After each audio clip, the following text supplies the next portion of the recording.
Алло? Я, Қуаныш, жақсы аха. Болды ғой, болды. Кіріп тұрып қой, сол жерде тұрып қой біз уже. Қазір тұра тұршы бір минут, же? Кенже, туған досым бар да мен Таразда ше. Соның туған ағасы үйленіп жатыр екен.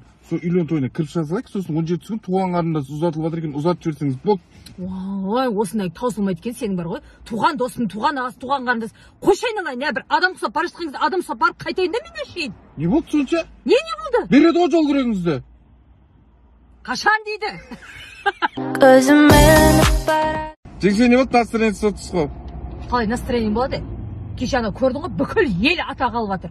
Ай, мен бишараға да бір атақ берсе болады ғой осы. Ойбай, сізге не деп береді? Үй жинаған үшін, тамақты уақытылы істеген үшін деп береді ма, не деп береді? Ай, мен өнер адамым ғой, елді күлдіріп жүрмін ғой. Берсе болады ғой осы. Күлдірсеңіз тауып алып жүрсіз. Күлдір дегенде мен атақ бере бермейді. Қойшы, атақ құршыншы айнала. Не қылдан кешегі? Туған жолдас балаң жол пұл салды ма? Біле, ол қалай салады сізге?